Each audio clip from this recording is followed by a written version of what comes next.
Hey guys. So I thought I had another topic to talk about.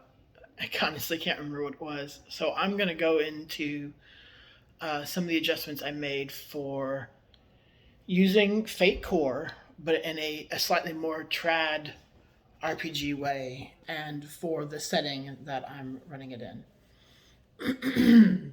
Excuse me. So, um, if I try to flip through the book in order, one thing I did was I added a third set of stress called, and I named it power. And it operates very similarly to the others, right? It starts with two blocks, and there are ways to add more blocks. And this is to represent spells. Fate Core as it is, and I haven't read the other books, which I only recently remembered and realized it's all SRD and it's out there on the web. So I'm interested in reading that stuff. Um, but I haven't yet. So there might be better ideas out there. And this is all, oh, I should say, this is all work in progress. Big old WIP on this idea. I haven't put any of the tires to the road yet, so we'll see what happens. But this is to accommodate the idea that I don't want spellcasting to just be a stunt, and I don't. Well, it is, but besides that, it's not lore based. It should be its own thing. It shouldn't last forever. It shouldn't be. I don't like the idea that's of fate points driving it, because of my preferences for what magic would be, right? Mechanically speaking, I prefer two systems in role playing, two approaches in role playing systems overall. Either a point system where you spend the points, or something like the Shadowrun endurance check. I like those two ideas, but I did not want the spellcasting to be tied specifically to physical stress or even mental stress, even though that wouldn't be a crazy idea. I just didn't want there to be overlap, like double hit there between like the social tests and casting spells. Um, so there's a third track of power stress. So that's the only addition in the character sheet. I had toyed with other ideas, but I decided not to go there. Then skill wise, so these are some of the bigger changes, right? So I added three skills which fall under core skills, which represent the training that you would get in if you were fighting thiefy castery, right? So those are three of those. And while I left them open to overcomes and created advantages, that's almost more of a one filler, like, hey, if nothing else really fits this, but also because it's fate, right? Like that's overcome and create advantage is really like the main. It's a lot of the meat between those and aspects of fate. So I didn't want to say, oh, they can't. Like, no, every other skill in their sheet is overcome, is enabled for overcome and create advantage. So I kept those, and we'll leave it up to the situation and the player creativity and whatnot to actually find those situations. But mostly they're special. I actually made the skill sheet like they have in the book, where it says, overcome, create advantage, fight, defend, or attack, defend. And I added a special column because they don't do that. Like in actual, I'm sorry, this is shaking a lot, so I'm going to change my perspective to steady my hand a bit. They they don't do that on that sheet, right? Like notice is your initiative. They don't make mention of that in that sheet. Physique increases your stress or your physical stress boxes. They don't mention that. So I thought it would be nice to have a column that did that. And so that's really their main function, right? So like the fighter one actually adds more physical stress, not larger ones, but duplicates of some of the lower ones, and does some other stuff. And the caster one is the one that grants more power stresses and stuff like that. And the roguish one I'm a bit fuzzier on, right? Because there's social roguing, and then there's like stabbing in the back, and so there's trapping, and so there's different ways of doing that. And what one of the other things it does is, and this is key, is that it kind of overlaps with stunts instead of skills. But so for fight, and shoot, and cast, I restricted like the stunts. I made those off limits until you got to a certain level of the core, right? So you can't do fight stunts until you either get here on the warrior core or here on the rogue core, and stuff like that. You can't do spell stunts, asterisk mark on that statement, until you hit a certain place in the caster core. So I got the 3 of those. So I don't expect characters to take more than 2. And by the way, like I actually I had to remind my party, my 3 players, about them, and I don't think anybody took a pass +2. I have to look at a sheet. So they really surprised me. Like they're not going for traditional adventure type characters, which is it's a very interesting party, the way it's shaping up. So those 3 that I don't expect characters to necessarily take all 3. That would be like the tri-class thing. I did separate, because religion is really important. Like this in this setting, it's a classic and clear divine good versus evil kind of setting. I pulled religion out to make it its own skill, so it's no longer part of lore. It operates just like lore, but it's specifically religion, so that we can emphasize that part of the theme of the setting, right?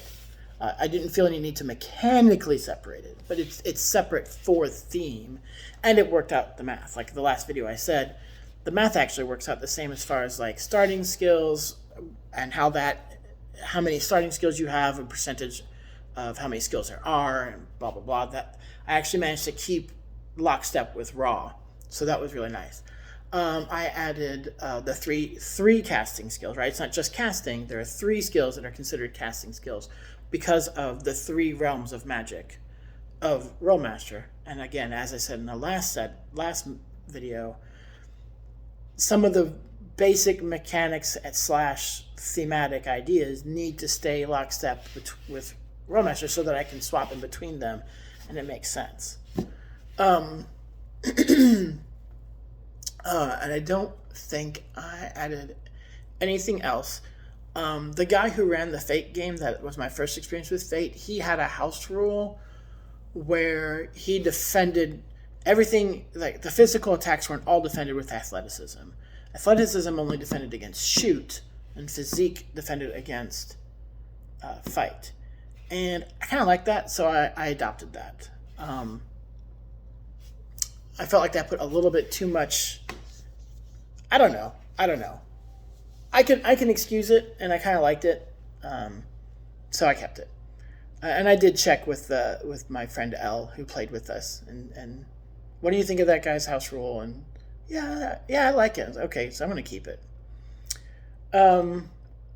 So let's move to stunts. So stunts, like I said, like I've locked off limits the fight and shoot stunts until they get a certain place in core, and increase their coreness. And the casting as well, except that. So I did with the casting, right? It was like one of each of the realms, and again, staying mechanically, trying to in par with Rolemaster. Rolemaster has spell lists, and I was like, my first idea was to make the spell lists each a skill, and then I was gonna have casting as well, and the core. New, way too much, and way too heavy all on the wizard. So, what it is the lists, or the ideas of the lists in general, it doesn't have to be lockstep with Rolemaster spell lists, is a stunt, right? So I'm going to be working off of, so those will be a stunt, and those will be accessible. And basically, like every time you move up in a casting one of the castings, you're going to get a free stunt, right? So free. It's not going to require a reduction of your refresh or take up one of the 3 free refresh or 3 free stunts. You'll just get it for free when you move up. So if you want to have even more types of spells at your disposal, you will be spending from that resource to add it.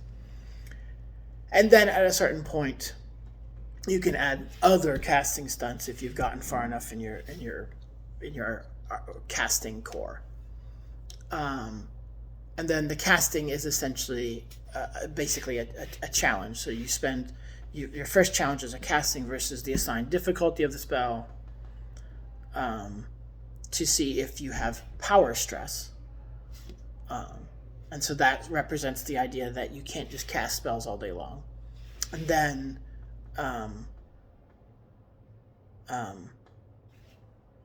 there would be another one, which depends on what kind of spell it is. And this is really an idea of like, it's a bit more free flow on the casting, kind of like, either to some degree it's like the World of Darkness one, Mage the Ascension, or like the casting in Riddle of Steel. Like, it's not a list of spells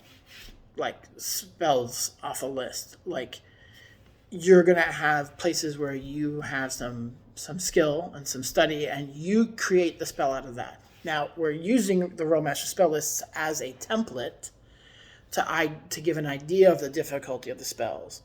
But it's still going to be basically like, well, you need to figure out what this spell is, and if you plan on doing it a lot, we might want to write it down.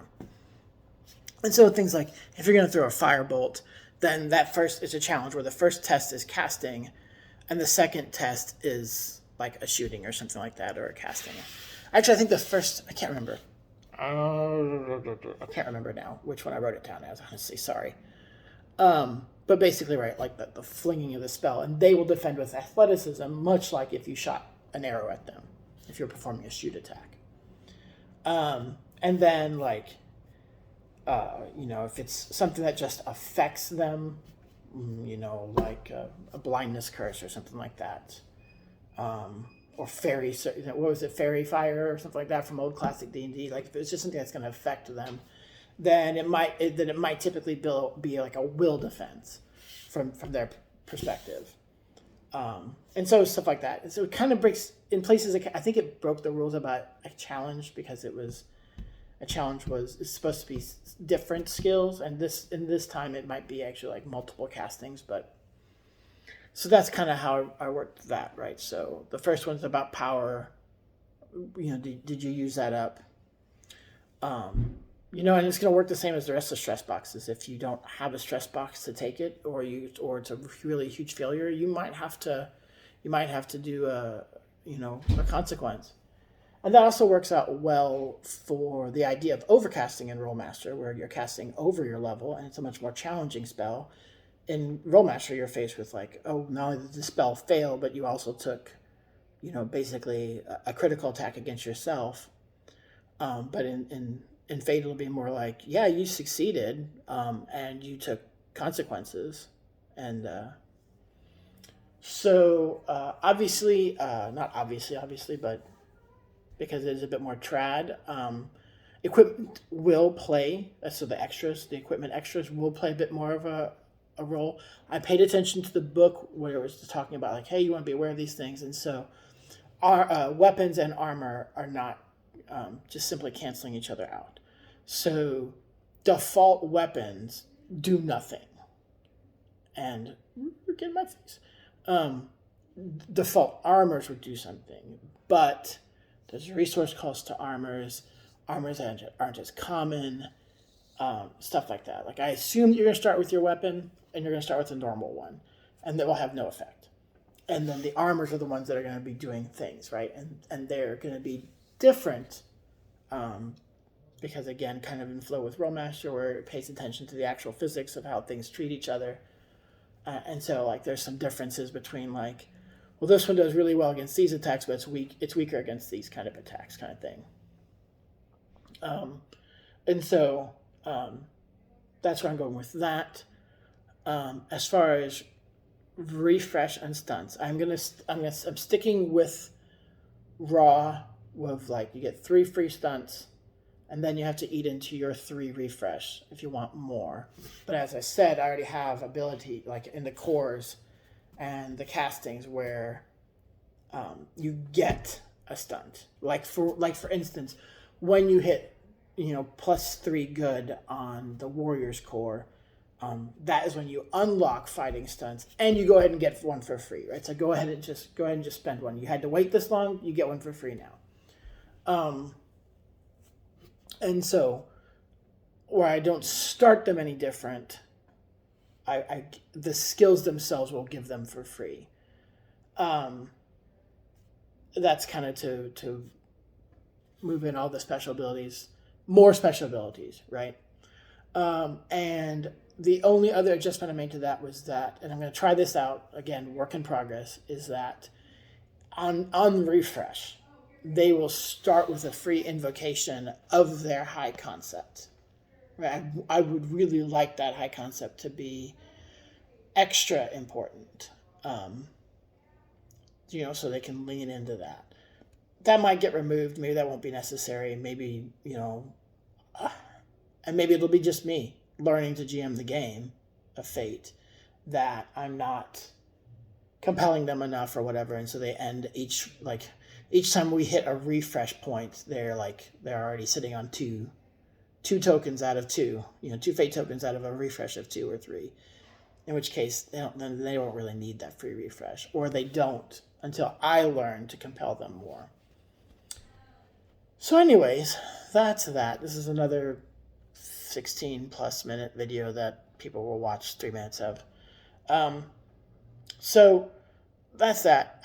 I'm pretty sure I had another role-playing idea that had nothing to do with Fate. And when I think of it, I'll try to find the time to record it. See you later.